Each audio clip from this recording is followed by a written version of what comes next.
Google planning to build 3 new underwater cables. Google is coming after our oceans. Google is planning on laying 3 new underwater cables in 2019 to help expand its cloud business. The first will run from Los Angeles to Chile, the second will link the US to Denmark and Ireland, and the third will connect Hong Kong and Guam. Laying these new cable systems will help Google develop its cloud services in Latin America, the North Atlantic, and the Pacific region, and Australia. Google now has direct investments in 11 cables that are planned or under construction. Here's a question. If these cables are supposed to help Google's cloud services, why are they being laid underwater? Something smells fishy. Google it. Google is getting a new campus. Google's application to build a new campus has been approved by the Mountain View City Council. Google's new campus, Charleston East, will be located next to the current Googleplex in Mountain View, California. The new campus is set to feature a 595,000 square foot, 2-level office building with a basement. The roof will be installed with solar panels. The irregularly shaped clerestories are designed to bring direct, indirect, and diffused natural light into the building.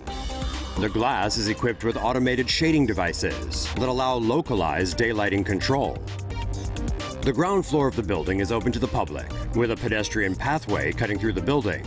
Visitors can enter the building to dine and shop in the same restaurants and shops as Google employees.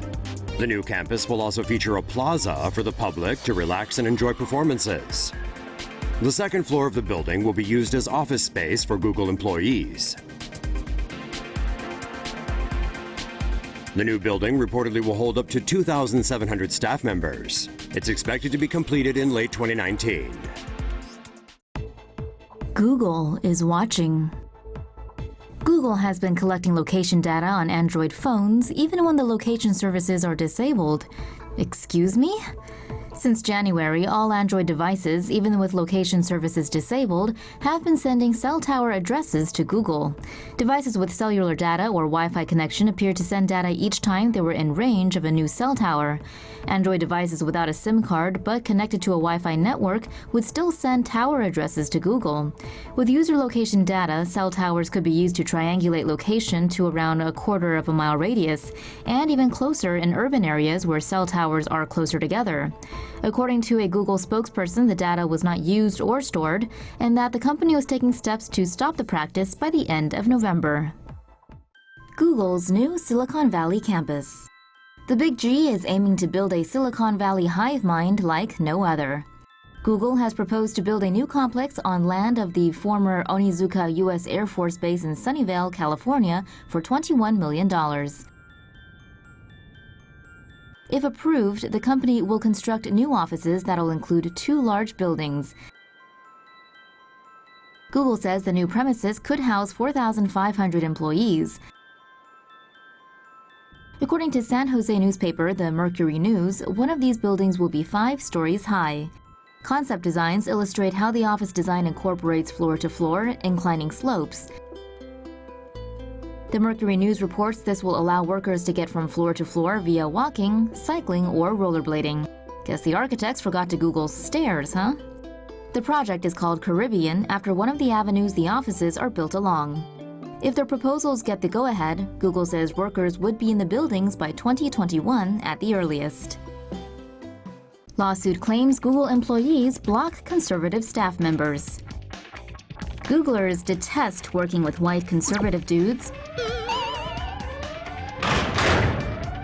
That's according to the allegations made in a discrimination lawsuit filed by ex-Googlers James Damore and David Goodman. Both are white male conservatives. Damore wrote a 10-page internal memo titled Google's Ideological Echo Chamber with citations slamming the company's diversity policies. That triggered an internal debate within Google, and the memo somehow got leaked to the media. Damore was subsequently fired. Damore and Goodman's lawsuit, if true, details a company culture where employees can block and actively avoid working with staff over political leanings.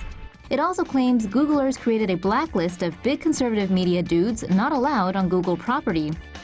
Interestingly, the lawsuit also tells of two employees, one who identifies as a yellow-scaled wingless dragonkin, and the other as an expansive, ornate building, doing presentations at Google. The lawsuit also claims the Big G's internal forums has little on straight couples, but is lit up with alternative lifestyles including furries and polygamy. It's worth bearing in mind here that this is all coming from fired staff, and that Google, as massive as it is still a private company from San Francisco, California. And it's not just these dudes who are suing them. Several women have filed a joint suit against them citing gender pay discrimination. And Google is also the subject of a U.S. Department of Labor investigation over whether it has breached equal pay laws. But hey, at least things seem to be quiet on the YouTube adpocalypse front. Oh, crap.